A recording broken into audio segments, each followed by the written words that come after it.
Safety Last. Written by Brighton Terrier from a story by Mr. Judge.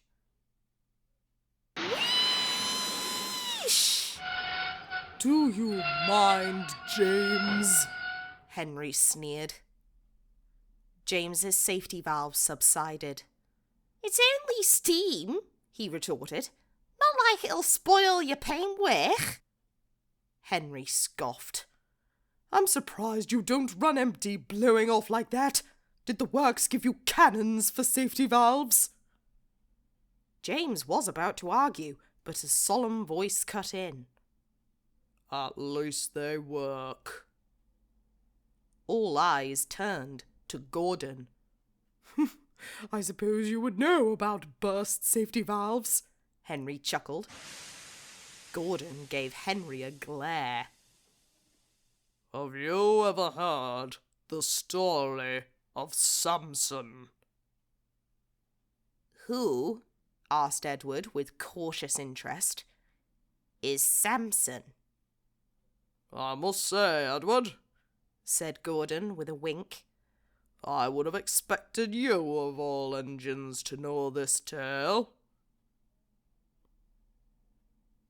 Well, said James impatiently, aren't you going to tell us? Gordon gave James a disapproving look, but began. Whilst I was having my safety valve mended, a workman told me of an engine who had it far worse. His name was Samson. He worked for the old Sodor and Mainland. Strongest engine they ever had. He only had 4 wheels, but he was big and always pulled his trains on time. Edward said nothing, but his interest turned to visible concern as Gordon continued. Management loves me, Samson would say. I've done wonders for this railway. It's far too easy. The other engines got tired of hearing it, but they couldn't deny he was never short of steam. It was all down to his driver. He was a strict man who kept his engine in tip-top condition, never let a wisp of steam emerge from anywhere but the chimney. Unfortunately, that also meant the safety valve. He can't stop steam coming out the safety valve, James interrupted. Only fitters can tamper with those. That's true now, said Edward gravely.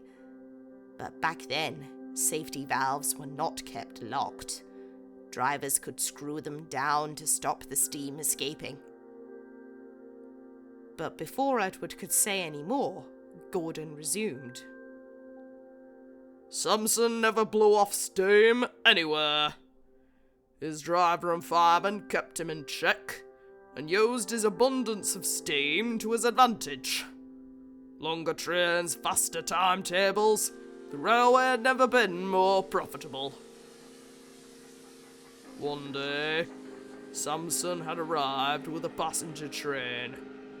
They'd run to time with only a few minutes before his next one was due out. Is the heat getting to you? One of the engines called. I thought you could handle this easily.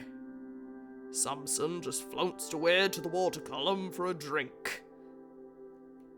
Then, Gordon's voice grew low.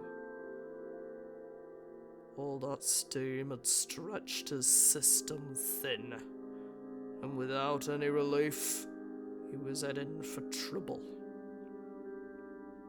Nobody knew it at the time. His pressure gauge had looped round to show nothing was amiss. One moment, Samson was calmly taking on water. The next...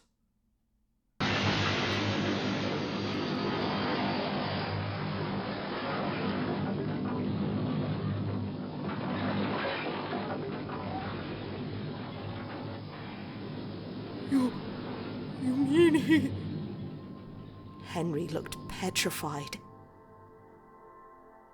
When the steam cleared and the dust settled, there was little left of Samson that was worth salvaging. They sold what they could for scrap, and built a turntable on top of the crater that he'd made. It left the railway without a strong engine to uphold the faster trains they ran. It left the railway in a worse position than before they had bought Samson. It would haunt them for years. All the engines in the shed were silent. They stared off into the distance before eventually going to sleep. Edward and Gordon were the last ones awake. "Are you sure that's how the story went?" Edward whispered. It's what the workman told me. Edward was confused. "It's just... I didn't know the Sodoran mainland had a fourth engine. I've only been told of 3. Both blue engines sat in silence once more, wondering if what they had been told was actually true.